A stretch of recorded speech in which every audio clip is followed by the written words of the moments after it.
In this lesson, I'm going to be talking more about phrasing and giving you my top tips to help your music kind of come alive. So let's not hang about, we're going to get straight into it and play along with the backing track. I've got Black Orpheus playing in the background here. And my first tip is that I'd like you to really think about the start of your solo. And I'd like you to leave silence beforehand. It's really good to allow the last solo to finish, maybe the saxophone player's taking a solo, and let the room settle down, let the other musicians settle down and have a bit of quiet, and then come in when you're ready with like a really strong phrase.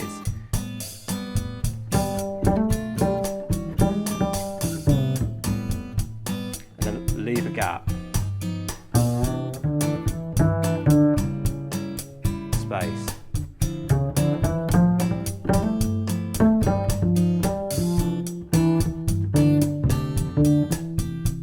Developing phrases.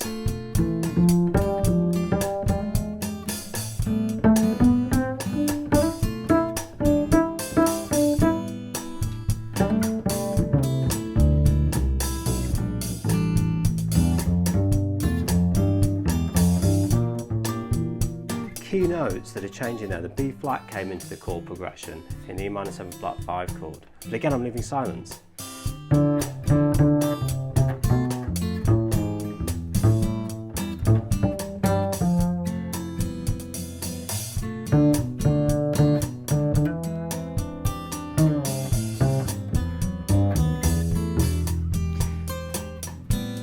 So it's really important that you're leaving gaps between your phrases. You should think of them as like sentences.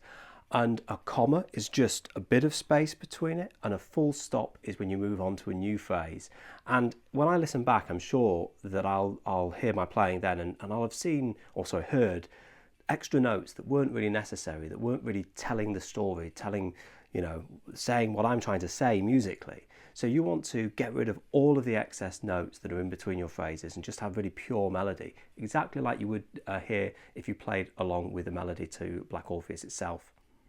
Well, my next tip is that you're continually expanding and developing your ideas. Never waste a phrase. And we've spoken about this in more detail, but I'd just like to demonstrate here. I'll play something and then I'll take that idea and move it through the improvisation.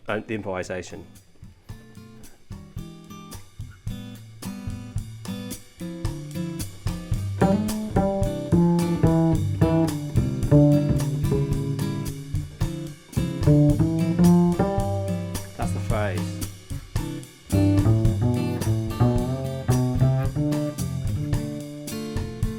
I expanded in the phrase that I just done. I'll do it again. New phrase. Play it again.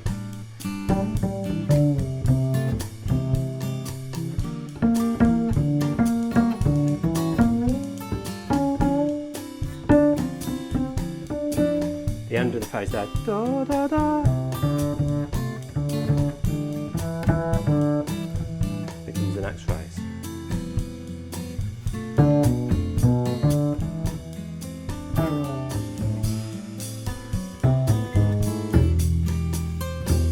And my next tip is, as the backing track ends there conveniently, is to be really clear when you reach the end of your solo that you're leaving room to set up a very clear phrase. So you should be thinking about the first phrase that you play and the last phrase that you play.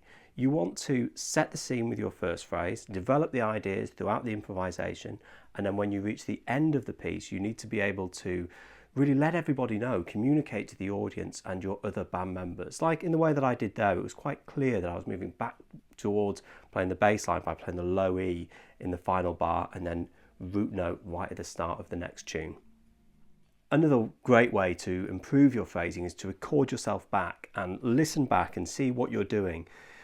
It's very likely that you'll be playing things the same way a lot of the time, and that's part of developing your own voice. You'll have your own phrases and ideas that you draw upon when you're improvising.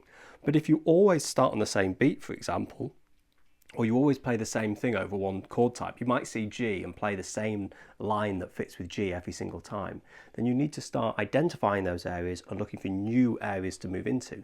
Maybe it's playing within a different key, You know, maybe it's varying that line somehow. So always be thinking about recording yourself to monitor your progress. It's really important. And once you have that information about the recording, you'll be able to see, are you starting your notes on the same beat? Are you always starting them in the same direction? That's really, really common. And you can work out how to add contrast both harmonically and melodically. So let's have a listen and I'll show you what I mean. So I'm going to start ascending this phrase.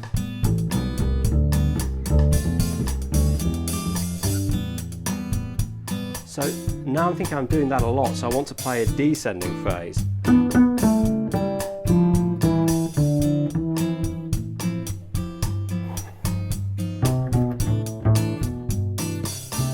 Just moving it down an octave, a really simple way. Now contrast by using the blues scale.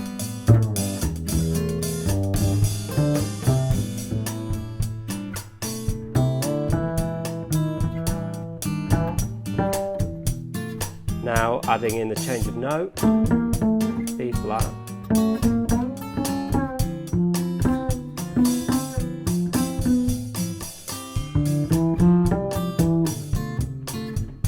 Am I thinking, am I always ascending? Am I often descending? Am I always starting on the same beat?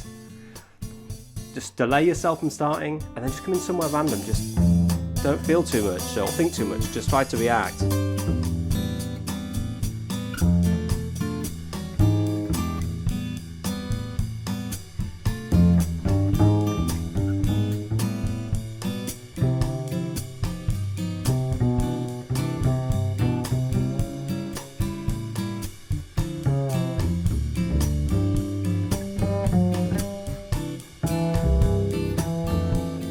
Textures, chords.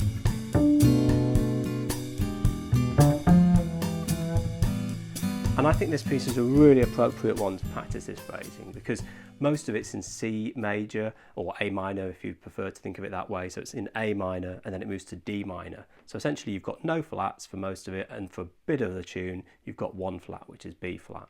So you can think about using chord scales, parent scales.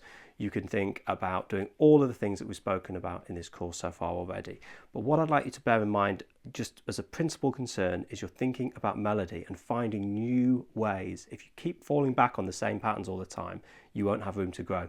So go and record yourself, go and play along with the backing track, and I really hope that you have enjoyed this lesson.